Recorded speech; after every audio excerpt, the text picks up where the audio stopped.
Thank you for tuning in. This is Spencer Dobson, and this is the Dakota Free Press Podcast. I'm Spencer Dobson, and I'm here with Corey Heidelberger. That's me, Corey Heidelberger. I write Dakota Free Press on a regular basis, but today we're actually talking to each other, Spencer. Amazing what you can do with technology. So you can do this, you can listen to this while you're driving.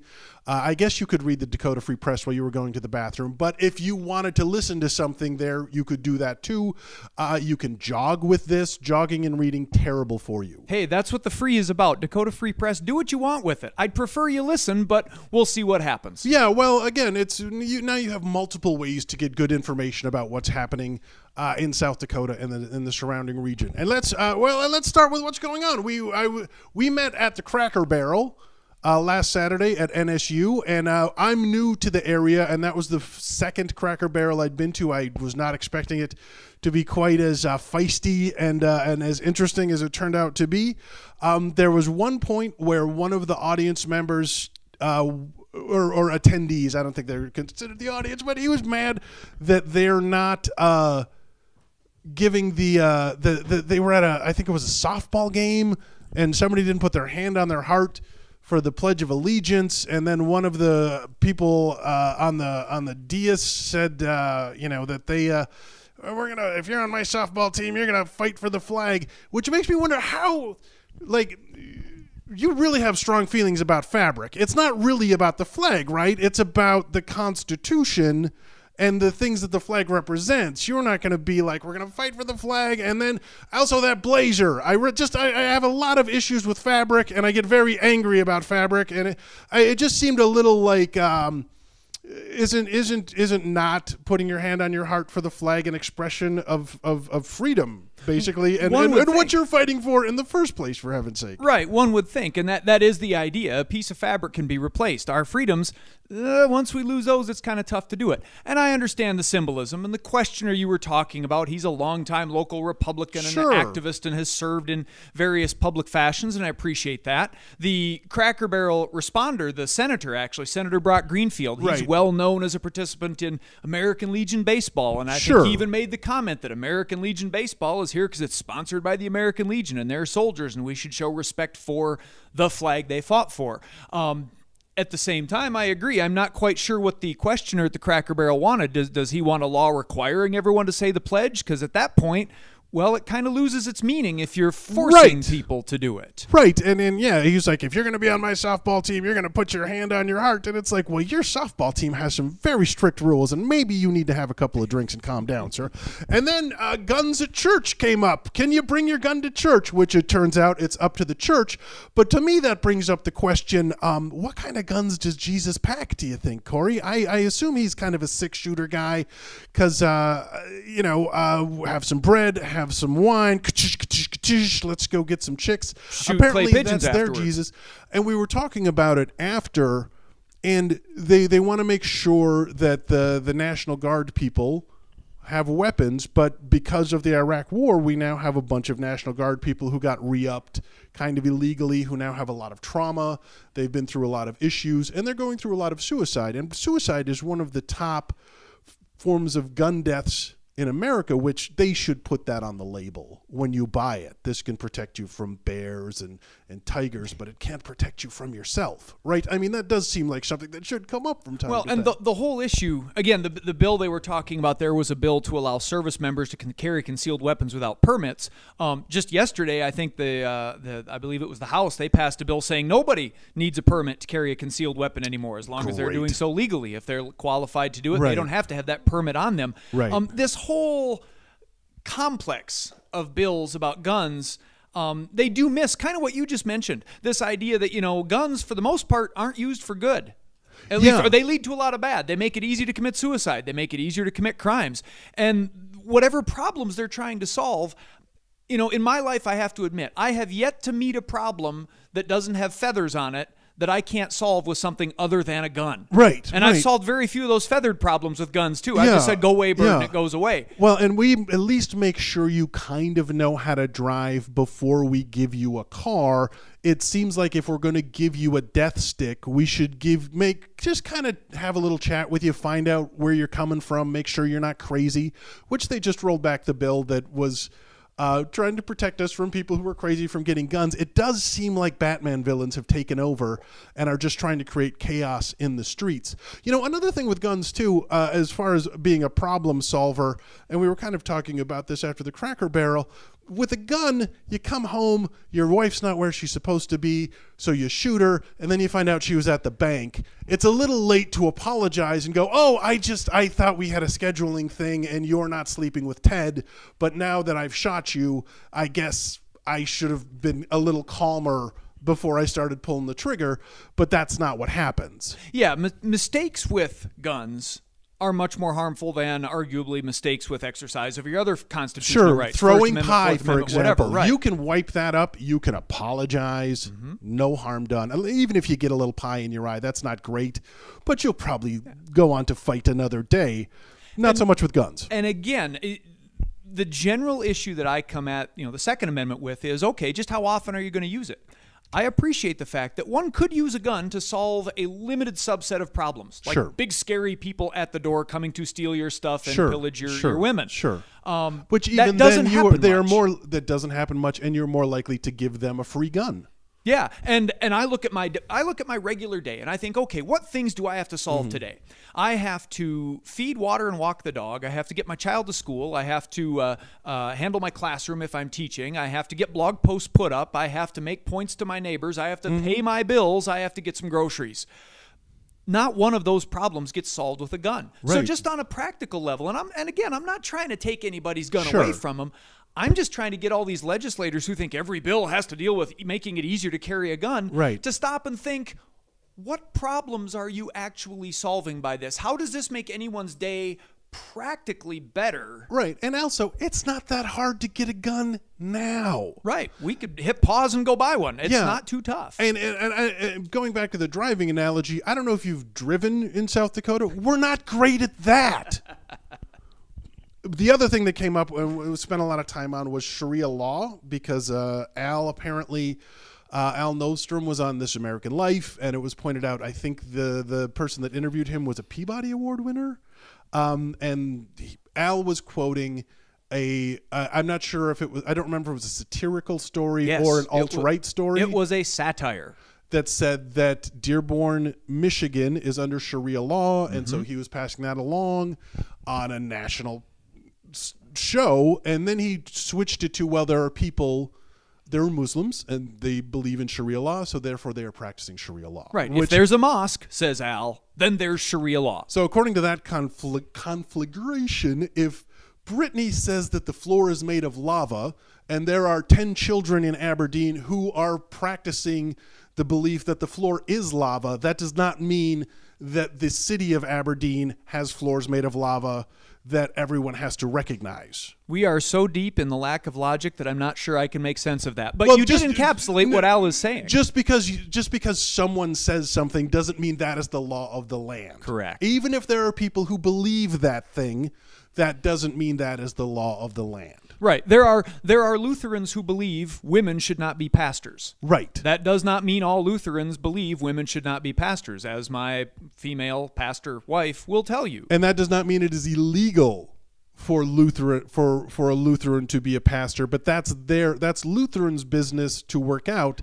That doesn't mean it is the law of Aberdeen, the law of South Dakota, the law of America. And that's the bigger point. Whenever we hear Sharia discussed in kind of, popular American discourse, that's the real thrust. And you look at the bills that are proposed and other legislation and concerns, people are concerned about Sharia being imposed as city ordinance and state law and that sort of thing. And that's not happening. It hasn't happened, and that's exactly what Zoe Chase was saying in that argument, and that's exactly the satire, the error, the call it a lie if you want. That's exactly the mistake that Al Novstrup is trying far too hard to avoid. Right. It would be a lot easier if he just said, "Oh, I misspoke. I'm sorry." Right. Well, and there is something really scary about an elected representative putting forth that idea and demonizing a whole segment of our population, and largely the Muslim population in Aberdeen are refugees who are trying to escape, correct? Well, there are some refugees. There are some who've just immigrated here because there are jobs. Sure. I don't know if we know the actual breakdown of immigration status, what visas they're on, that sort of thing. But yeah, the core fact is there are Muslims in South Dakota. Not as many as there are Christians, but they are South Dakotans as well. And our legislators serve them. And our legislators have, I'd argue, a pretty reasonable obligation to just, first of all, say true things. Yeah. And again, they're doctors. You know what I mean? They're engineers. They're lawyers. They're highly educated people that are contributing to our economy, to our state, and they're making things better. And if you break it down, most religions relatively wacky, with plenty of terrible ideas if you want to dig into it. So calm down. And that makes a lot of sense, because I think the takeaway we should all have there is if people like Al Novstrup really are worried that there are certain religious fanatics who want to write their religion into our code and thus oppress us. Look at the Christians. That's all the more reason, exactly, that they should be careful about writing their Christian preferences into law, whether it's on the creationism bill that's in the legislature right now, whether it's on another bill that wants to allow adoption agencies to discriminate based on religion. The discussion of Sharia law could actually be useful. If we used it as a reminder of why we have the separation of church and state in the first place, to keep that kind of oppression from happening to anybody. Right. And you are still free to practice your religion in America. The idea that Christianity is under siege is the most ludicrous thing I've ever heard in my life, but you've got to make people feel like victims so that they can feel afraid, so they'll make bad choices. Let's move on to, and by the way, I stand by the floor is lava analogy. I'm sorry. I think that was pretty solid. And let me say, Spencer, I'm not critiquing you. I'm pointing out that when we have to go that far into craziness to try to explain what a legislator is saying, that reflects on the legislator, not on my worthy co-host here. Thank you, sir. Okay, well, let's go into IM 22. I've got a bunch of bullet points here that I wrote last night, but can you broadly... it was a bill that was brought to South Dakota. It was started by, I forgot the name of the organization. Well, it's complicated. The group that actually put it on the ballot here in South Dakota is a South Dakota group called takeitback.org. And they had a committee led by South Dakotans. It was circulated by South Dakotans. It received, IM 22 received a lot of funding, the bulk of its funding, from a group called Represent Us, which is based in Massachusetts. Which is a national group. It is a national group, but, correct. you know, considering we are the state with the 47th worst lobbying oversight, I found it a little disingenuous for them to be that upset that an outside entity was supporting a bill in their state, considering we really have no idea where their lobby money is going. Well, and that's what the bill was designed to... That was exactly one part of it. Put the spotlight on. And of course, the Represent Us was met blow for blow, dollar for dollar by the Koch Brothers. They have a South Dakota branch of their Americans for Prosperity, but basically the opposition money to IM 22 came largely from out of state as well. So yes, there's a lot of questionable consistency in the Republican complaints about who sponsored what. Right. And they it seems like they like to use the argument that voters don't understand what they're doing. Again, one of the stories that was linked to the piece that I read last night, in 2014, voters passed a referendum raising the minimum wage, and the state just said, "Oh, you silly voters, you don't know what you're doing with that. Why would you do that?" And they tried to repeal it, correct? Correct. Is that a long-standing... I mean, is that like one of their favorite moves? Or? Well, the repeal is kind of a new development, but we've seen that line that you're talking about, and that's really important. You silly voters, you don't know what you're doing. We've heard that trotted out in one form or another in all three of the last elections when voters have done something that the Republican leadership, the governor and the legislators, don't like. It's kind of a funny thing to say, though, because if you say, you voters, you don't know what you're doing, we vote on legislators at the same time on the same ballot as we vote on ballot measures. So if you're going to say voters don't know what they're doing, well, you're kind of saying they didn't know what they were doing when they voted for the governor and the legislators. Right. And this, our state, from what I understand, South Dakota, is big on the referendum, right? And we invented it. And that's a way to balance out the will of the people versus the will of the government. Yeah, it's popular checks and balances. We have initiative, which allows citizens to put laws on the ballot that the legislature hasn't gotten around to, and we have referendum, where citizens can put on the ballot laws the legislature has passed that citizens go, wait a minute, we're not sure we want that to happen. Right.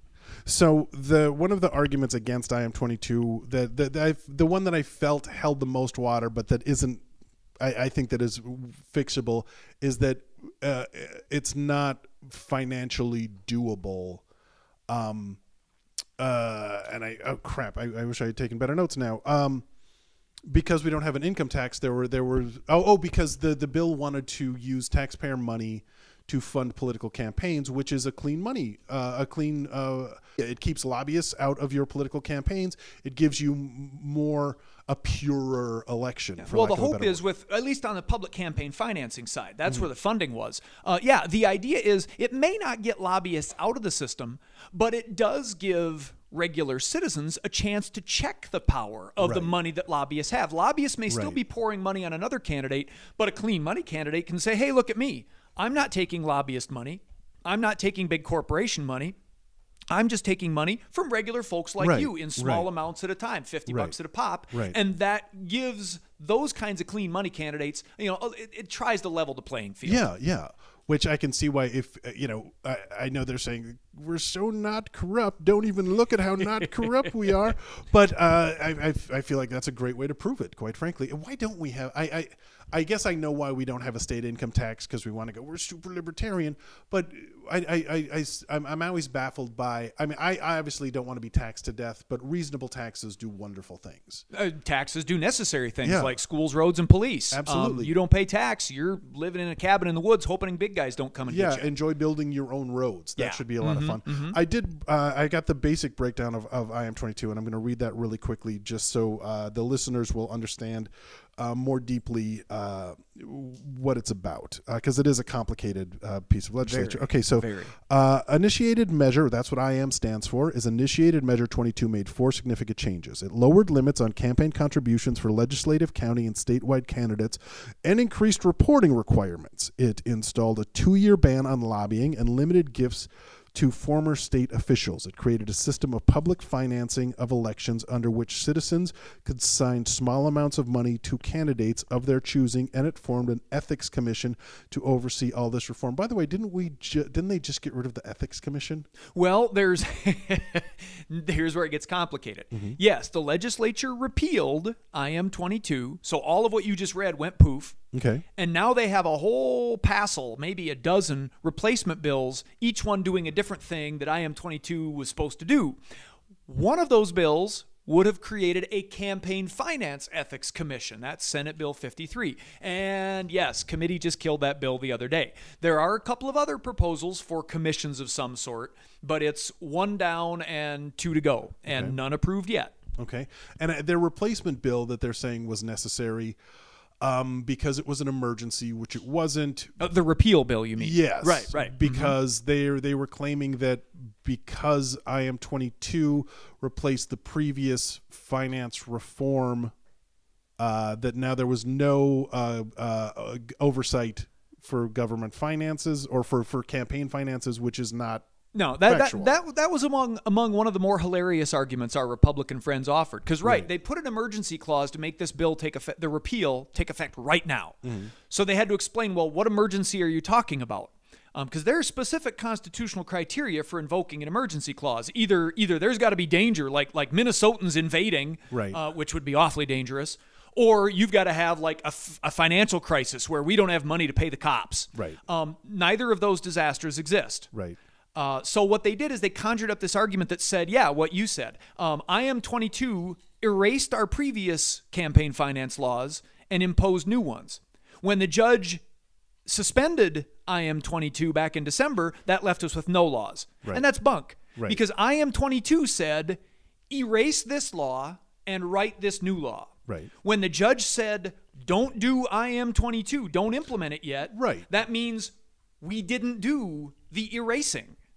And we reverted to the status quo before IM22 was passed. So, I mean, we won't get to test that argument in court. I wish we could, because it's just nutty. When you pass a new law, but then enjoin that law, the law defaults to what it was before passage. So there was never a vacuum in our campaign finance law. There was maybe some vacuum in Republicans' understanding of what our finance law was, but we were never without campaign finance law.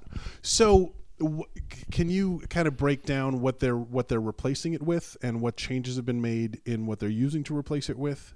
Well, difficult because as we've noted, IM-22 was complicated. It had Right. 70 sections. Right. They've repealed that, and now they have a whole bunch of other bills that replace a section here, section there, section there. One of the provisions that had Republicans really upset was the ban on gifts from lobbyists. Right. IM-22 said lobbyists can't give legislators or elected officials more than $100 worth of gifts. Right. Each lobbyist. Now, 10 lobbyists could each give them a $100 pizza, and hey, they get $1,000 worth of pizza. Right. But legislators like, no, you can't do that. They have passed a bill that does something similar. It pretty much says, okay, we will cap gifts from lobbyists at $100. They exempt food. Okay. As long as the food at any one event isn't worth more than $75. Okay. Okay, $75. If you take me out for dinner for $75, I feel embarrassed. If you're spending more than $20 to buy me dinner, I feel embarrassed. Sure. If you're hosting a reception for all the legislators and you're laying out your pans of chicken and carrot Sure. sticks. Well, I know a couple of big legislators, but even those big boys aren't going to eat $75 worth of chicken Sure. and carrot sticks. Well, and I think the food thing, people latch onto it because it's interesting. I understand the concept of breaking bread and things like that. I really don't know that that's the most important element of this. It's the public financing. It's the oversight. It's the people, the smaller, the less funded people would be able to run for office using public funds. You know? I mean, I think that's the real damage. I know because I've heard it on PR SDPB. SDPR, South Dakota Public Radio, right? Yes. They say SDPB. They say broadcasting. But yes, public radio. Because I was listening to NPR for a long time, and it's hard to switch over your anagrams. Sure. And someone I was talking to at the Cracker Barrel, who was a Democrat, was also like, it is good to sit down and eat with people, but I don't think anybody cares. I mean, you're right. They shouldn't be buying them $1,000, Kobe beef steaks or whatever. At the same time, if you're that swayed by cake, I question your moral compass anyway. Absolutely. But there's there's just so much going on in this bill that was useful and important, and the again, the food is important, but it's certainly not the top. I don't think that's on the top of anybody's list. And I'd agree, Spencer, and I think the voters would agree, because really what you've emphasized a couple of times here, the public campaign financing side of it. And when the Koch brothers were campaigning against IM-22, that's what they hit hard in their postcards. They were like, welfare for politicians, handouts for politicians, can't have it, can't have it, can't have it. That issue was at top of mind awareness for voters. That's what they got in their mailboxes. And they still voted for this thing. Yeah. So that to me says, boy, voters heard about, we called it democracy credits, but it was public campaign finance. They heard the negative side of it and still said, I'm willing to vote for this. Yeah, and I think Bernie Sanders proved, Bernie Sanders is a great model. And granted, he didn't do it with government money. He did it with private money. But if you can set up a system where that's baked into it, where people are able to support people that they like through their taxes, I think that just creates a better democracy. And that's an interesting part of what they're not doing with the replacement bills, because the legislators, and you've heard it at the Cracker Barrels and every Cracker Barrel around the state, every Republican has said, yeah, we're going to repeal and replace IM-22, but by gum, we're not doing any democracy credits, because nobody likes democracy credits.